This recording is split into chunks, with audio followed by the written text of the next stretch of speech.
there are so many choices and so many steps that we can take to be more ageless. And so, the way I think about it in my own life is I don't want to be defined by a number. I mean, no, I wanted to be defined by who I am as a person.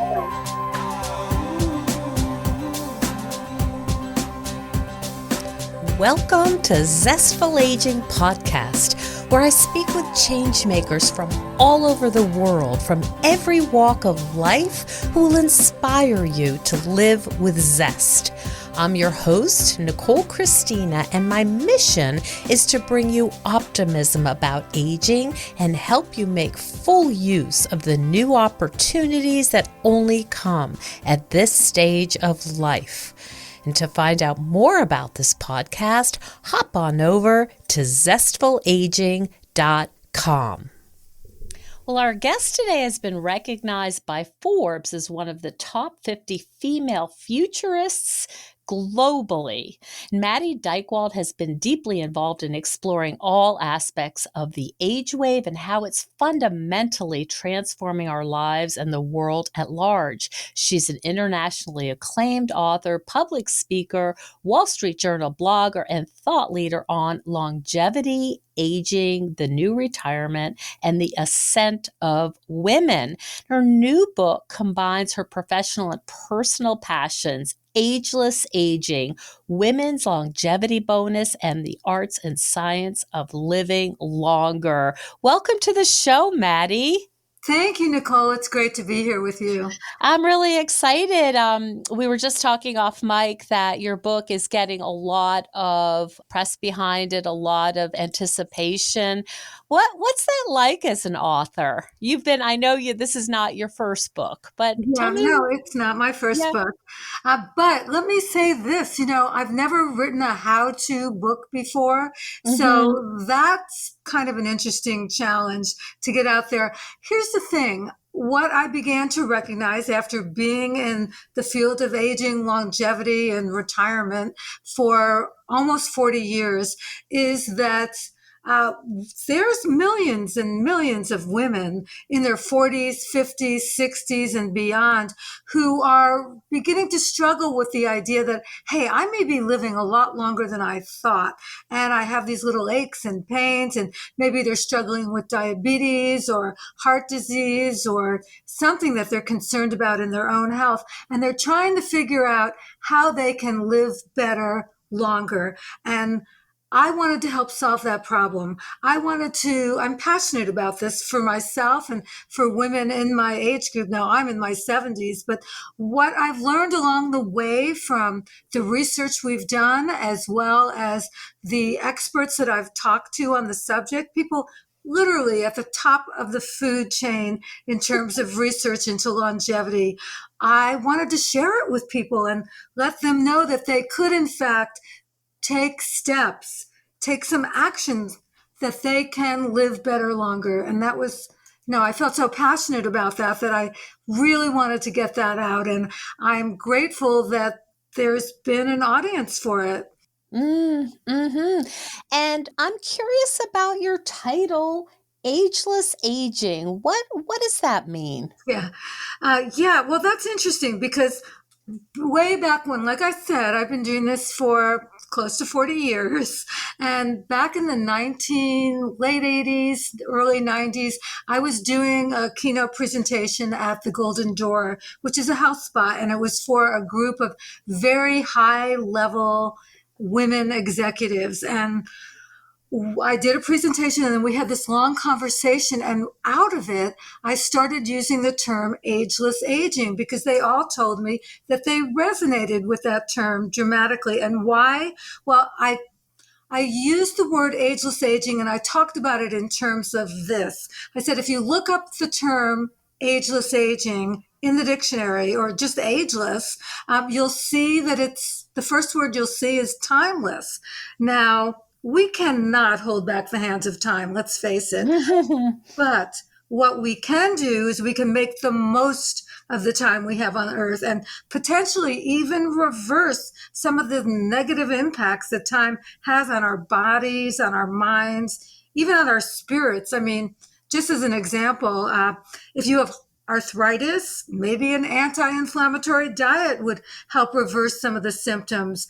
If you've never exercised before, you may be losing muscle mass and need to not only do cardio, but do a variety of other forms of exercise, including strength training and so on. There are so many choices and so many steps that we can take to be more ageless.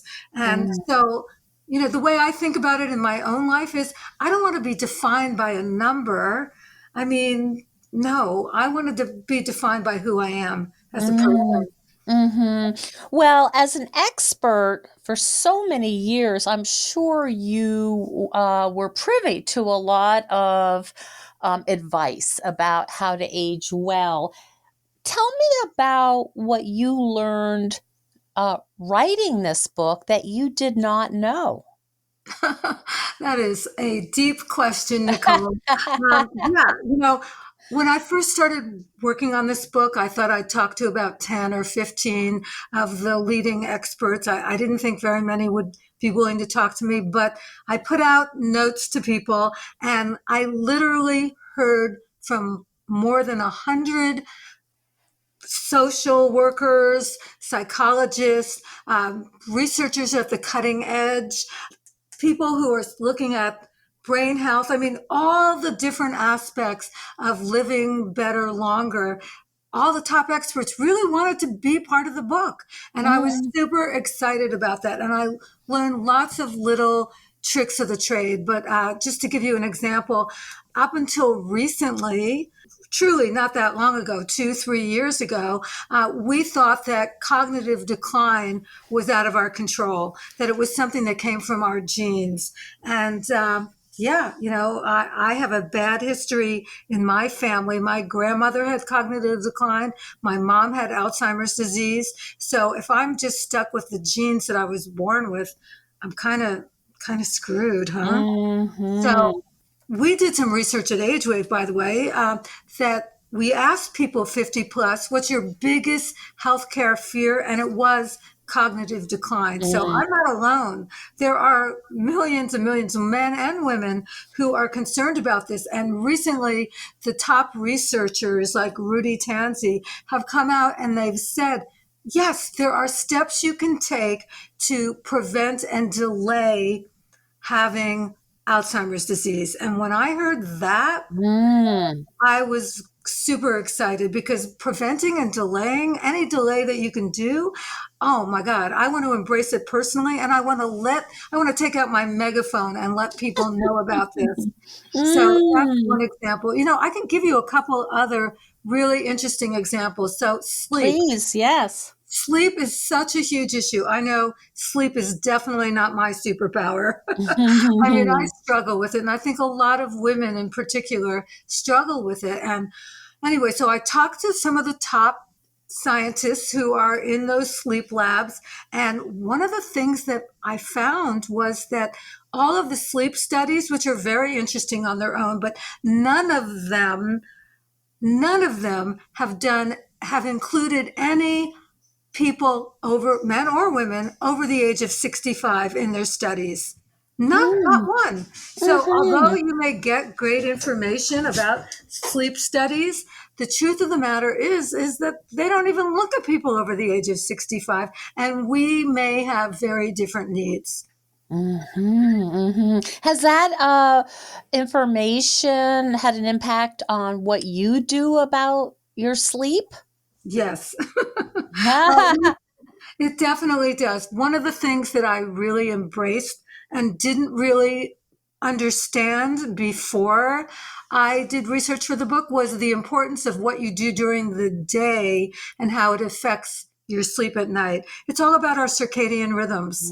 So, get your circadian rhythms in the right place, and that will take you pretty far. So now, the first thing I do when I wake up in the morning, and by the way, my husband hates that I do this, but I wake up the same time every day, 6 o'clock, which is an hour before he wakes up. That's what he really that's early. Yep. And I open up all of our shades so that the sun can come right in and help Yes. wake me up. And And in the bedroom where in the he's trying to bedroom sleep? while he's sleeping, he is not a big fan. However, it has really helped my sleep. And when he started seeing that, he has kind of embraced the concept. That's really funny. I was on a hike this morning we were talking about dogs earlier off mic, and the son, as I noted, is out in Syracuse area, which is a rarity in this time frame because we have all this lake effect stuff. And that's the thought that came to me is sun in the morning is good for circadian rhythms to set your internal clock. And it's funny, I just had that thought this morning, right before our talk. So that has had an impact. What else, Maddie, for cognitive decline? What are the things you are doing now that you've learned as a result of writing this book? Okay. Well, yeah, so I've been pretty healthy for a long time. Again, I have had to deal with some issues myself, but as someone in the field for more than 40 years, I mean, I had to listen to some of the stuff that was going on in the past. So, I've embraced that. However, there are some other things that have come up. Let me give you an example. One of the things, and this is just my mindset that has really changed. And there's two things I want to mention. One is, okay, the healthcare system. Now, healthcare is really important, and I love doctors and nurses, and I appreciate how hard they work. However, the system is not really designed for women. Just as an example, pharmaceutical products. It wasn't until 2016, that's pretty recent history, that the FDA insisted that women be included, not even in equal numbers, but included in clinical trials. Unbelievable. It is, So, is I know, isn't that unbelievable. crazy? Yes. So think about that. That means you could take a drug that, now let's face it, women and men are different, right? Mm-hmm. So you could be taking a drug and it may not be something that has been tested on you. And I'll give you an example in my own life. I wanted to go on the drug metformin because it's a longevity drug. I don't have diabetes. It's a long tested diabetes drug, but it's a long tested diabetes drug that hasn't been tested on women. And my doctor, to his credit, said that to me. He said, I would prescribe this if you want to try it, but let's do some blood work on a regular basis and let's see how you do on it. Well, I tried it for 2 days. After the second day, I got so sick on it. I had such terrible gut issues that I stopped taking it. So, all the longevity guys at the cutting edge are on it, but they're guys. Oh, cool. I did not sort of get that inside the memo there that people are on metformin. I know they're doing other things. That's Oh, very yeah. interesting. Hi, Zesties. Hey, if you're enjoying this episode, I would so appreciate if you would share with just one person, like a family member or a friend who would enjoy and benefit from Zestful Aging Podcast. Thank you so much.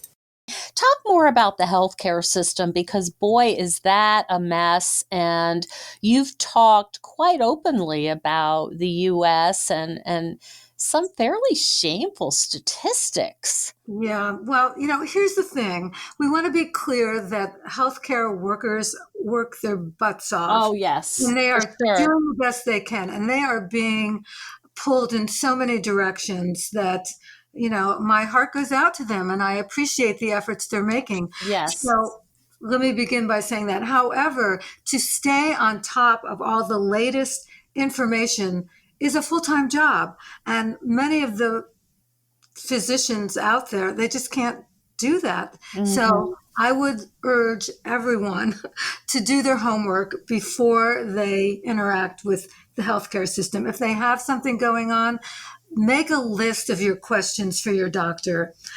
Do some research online. Now, yes, not everything online is possible, but there are a few sites like WebMD, Mayo Clinic, These Mhm. places, Cleveland Clinic, these are places that you can trust and Mhm. that have access to good information. And I would urge women and men to get that information because it will help them to be in charge of their health.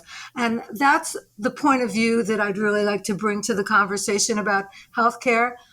You're in charge of your own health. Mhm. You know about your own body better than anyone else. And it's the healthcare system that is a partner in your health. And you need to be very proactive Mhm. because unless you're proactive, you have to kind of be the squeaky wheel. Mhm. Otherwise, they are so overloaded. Now, you're talking about a particular set of statistics that are really unfortunate.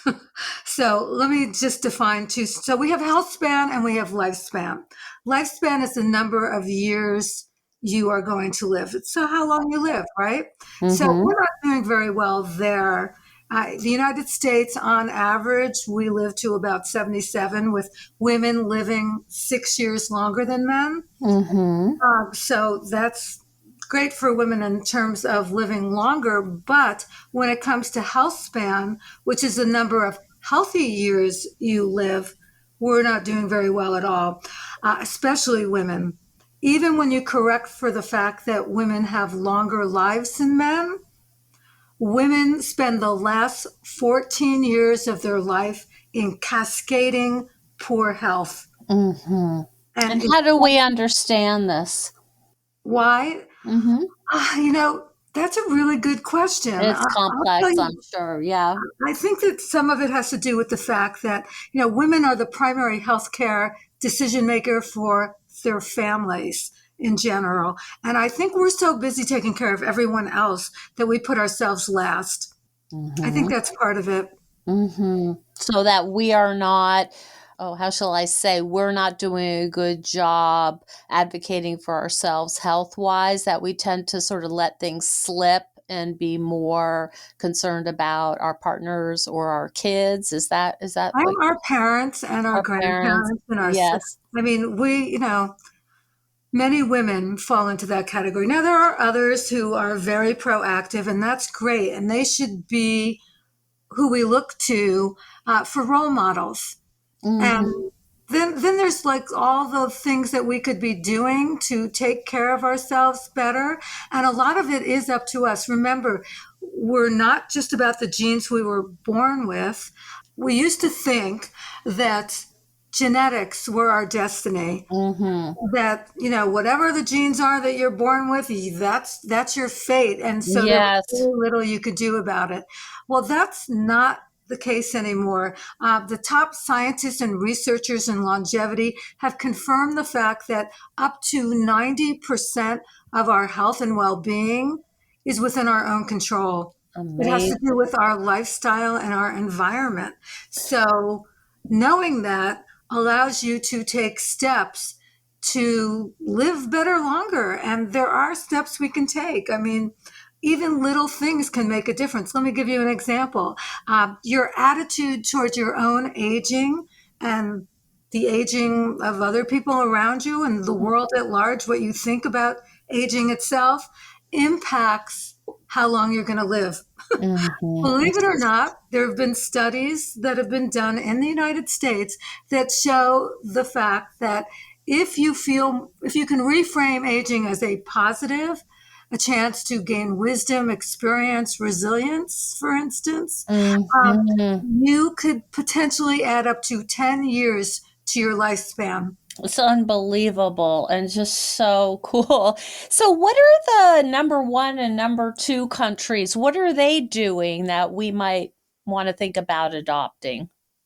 Oh, that is an interesting question. And by the way, we're like number 67 when it comes to health span. So, I mean, we're really not doing well. I almost hate putting out those numbers because they're depressing. Mhm. But there are things that can be done. For instance, and I don't know about what they're doing. And I mean, I haven't delved deeply into the what's going on in Japan, what's going on in Sweden, but I do know that a healthy lifestyle is more encouraged. And Mhm. what does that look like? Well, like okay, let's just take exercise. We think of exercise as go do some cardio, and that's really important. But as you get older, the first thing you have to notice when you start to hit 50, and it happens to everyone, is there's something called sarcopenia. So, what is sarcopenia? Because it sounds like a creepy disease, right? It really means muscle loss. So we begin, unless we do something about it, we are losing muscle mass on a daily basis once we hit the age of 50. Mm-hmm. And that's a scary thing because that can have all kinds of implications in your life. So strength training, while it's fun and cool and potentially great to do when you're in your 20s and your 30s, when you hit 50, it becomes a necessity. You Mm, have to be doing that. Same thing with balance. I mean, balance, oh, it may seem like something that's really great to do, get on a balance board or whatever when you're younger. But as you get older, it's a necessity because mm, if you don't have your balance, you could fall and break a hip. that's That right. does not sound like a fun thing to do. So when you're younger, you have a tendency to focus in on one or two kinds of exercise. As you get older, there's about 6 different kinds that you really need to hone in on. And again, not like nice to do, necessities. Mm-hmm. Mm-hmm. Yeah, for sure. One thing that I learned recently, and I'm curious about your opinion on this, is that it's not about sitting all day and going to the gym for an hour. It's Yeah. more about general movement throughout the day. Is that square with some of the Oh, research you're you? talking about functional movement, Yes. mobility. Yeah, it's a really important piece of the puzzle. So this is an interesting way to look at it. So many of us try to get rid of the household chores that we need to do, like making the bed, vacuuming, dusting the whole house. I mean, it Mm. seems like a pain in the neck, right? Who wants to do that? Let's get in front of the computer and do a Zoom call. Mm. But with sitting being the new smoking, doing these kinds of household chores is part of functional movement and in fact can burn a lot of calories and are really good for you, really good for you. And as you pointed out, just exercising for an hour a day and sitting the rest of the time, which is the new smoking, it doesn't really do the trick. Mm-hmm. Mm-hmm. How do you integrate it into your day? Because you have, I'm going to guess, Maddie, many Zoom calls and I many do. things to read and many things to your blogging. You're doing all kinds of intellectual work. How do you do this? With great difficulty. Mm-hmm. Well, I'm very conscious and mindful about it to begin with. I have a standing desk, so I can either stand up or sit down, and I try to go back and forth between them. I also use a balance board under my desk for when I am at the standing desk, which is much more comfortable and kind of fun, although sometimes I look a little weird to people. I don't know what this is. So can you Oh, describe it's this? oh, well, you can find them online. There's like a little, it's almost like a little surfboard uh, Ah. on a little thingy underneath it that moves as you're standing. And so you stand Oh. on this balance board and it moves your body a little bit and it's very good for your balance. It's also Mhm. just very good to keep you moving just ever so slightly, those micro movements. I see. I didn't know about Yeah, that. Of go course, I know about online, get standing, one.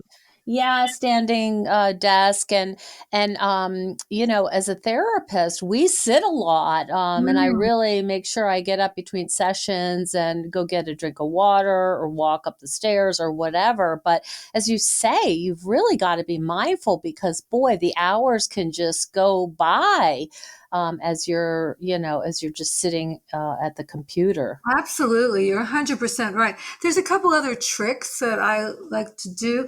For instance, I force myself, and it is sometimes a little bit forceful, to exercise in the mornings because morning workouts are far more effective. That's why I get up at 6 o'clock, by the way.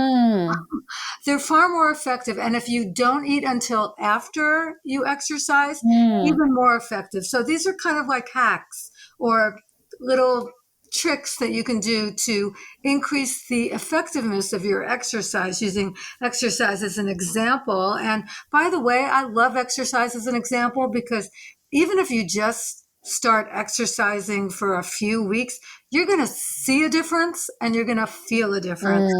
Oh, And and as a mental health practitioner, it's everything.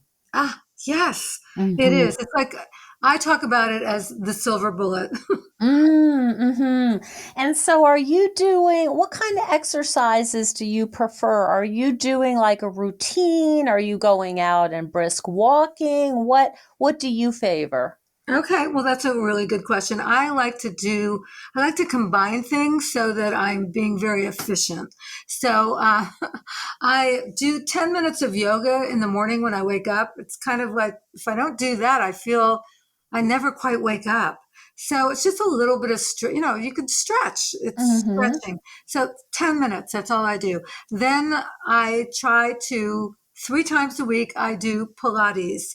And the reason I love Pilates is that it's first of all, it's kind of fun, and I Mm-hmm. go to a group class, and the group class is, I like the people there. Mm-hmm.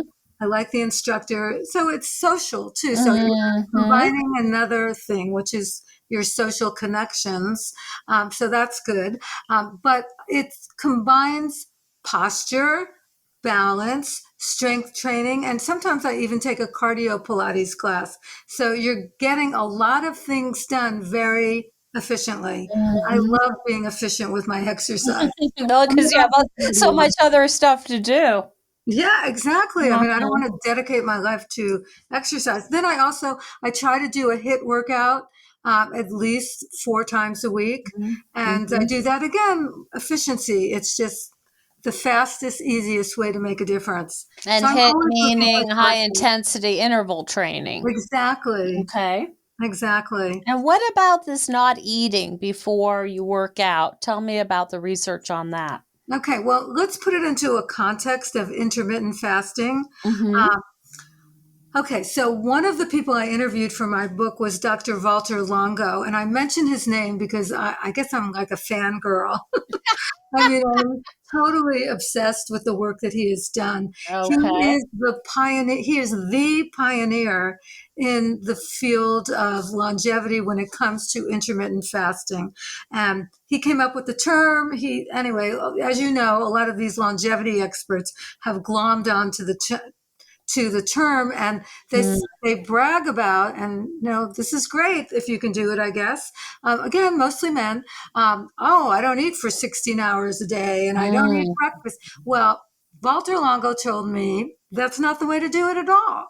He said that what you want to do is you want to go at least 12 to 13 hours without eating. So that mhm, means if you have dinner and you're done at 8 o'clock, you don't want mhm. to eat again until 8 o'clock in the morning. I see. So that's like way more doable. Anyone I tell that to, they say, oh my God, that's what I do anyway.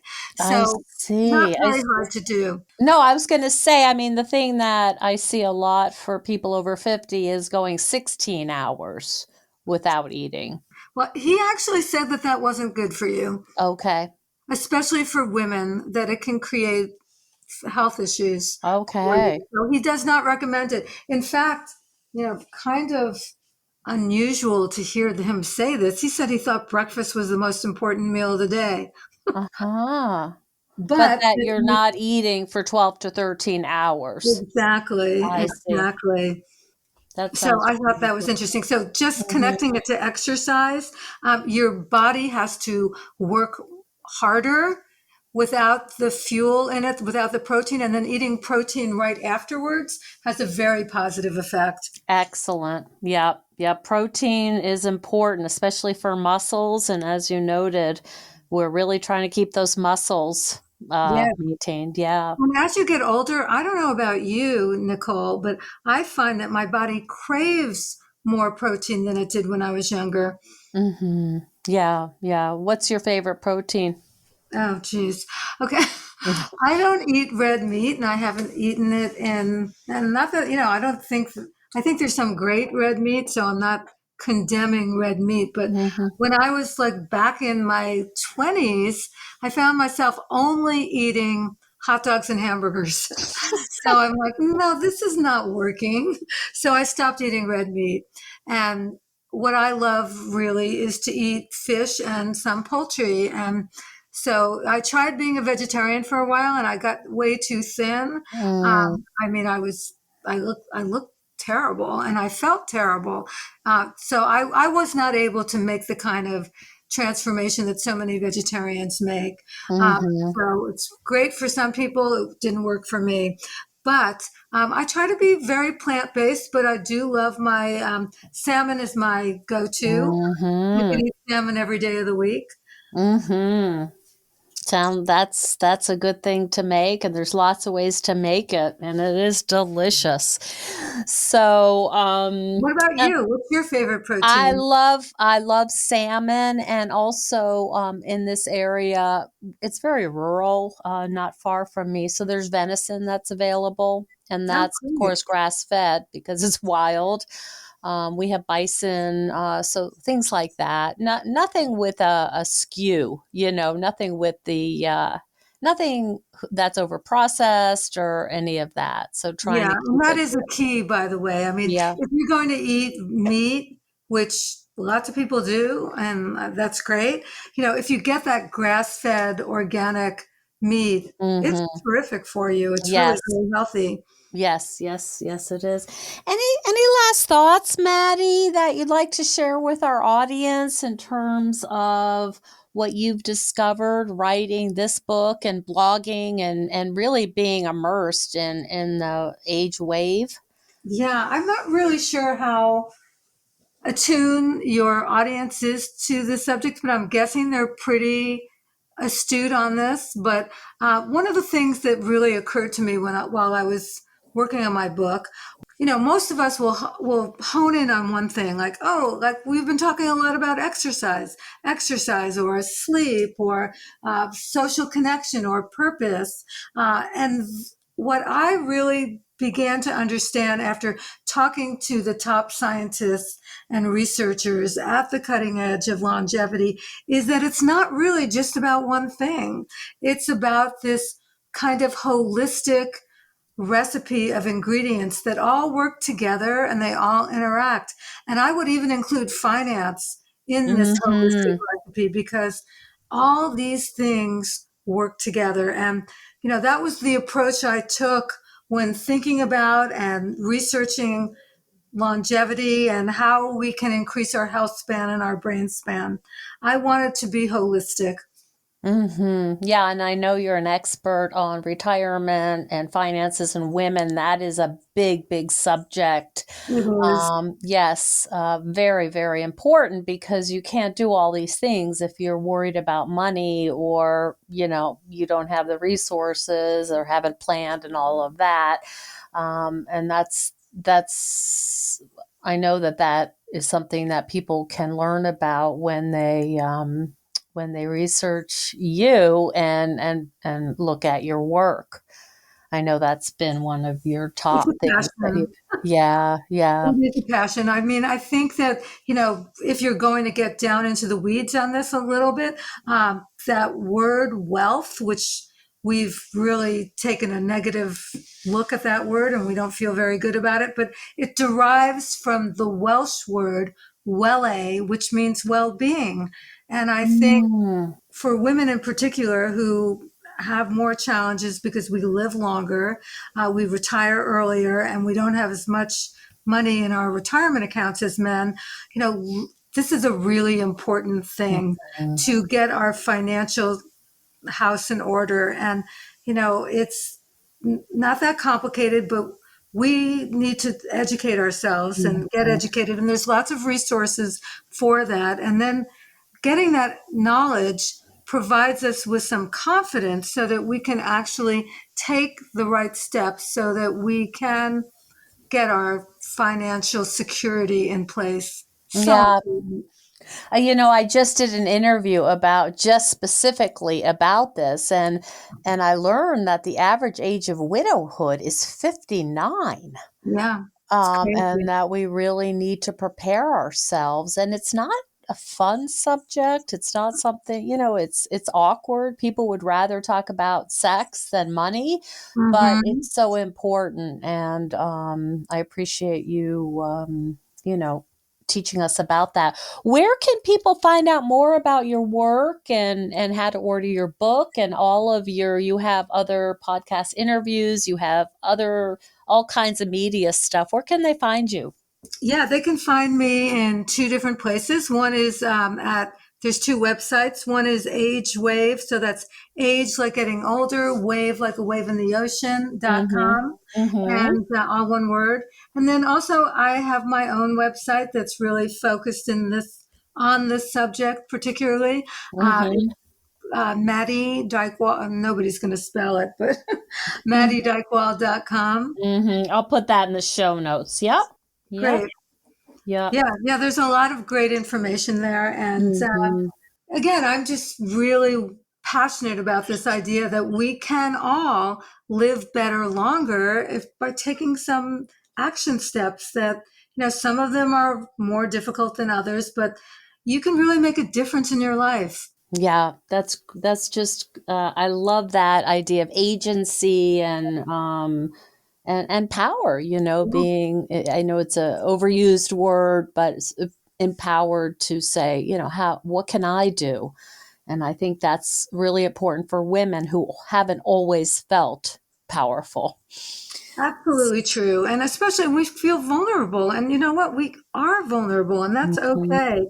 But we can do more to feel good, look good, and have the energy, vitality, youthfulness to bring that with us into our 60s, 70s, 80s, and beyond. Thank you so much for your work, Maddie, and spending time with me today. Well, thank you, Nicole. This has been fun. Thank you so much for joining us on Zestful Aging. If you like the podcast, please share it with some of your friends. Our theme song is All I Did Was Wait for You by Kjartan Abel. Visit Kjartan-Abel, that's KJARTAN-Abel, ABEL.com to hear more of Kjartan's work. And our technical director is Stephen Litweiler. Hello, Zesties.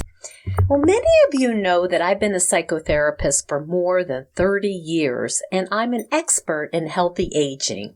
But what you might not know is that I'm also a midlife coach, and I help women like you clarify and design the life you want to live in your second half. A life that's vibrant and feels uniquely like you.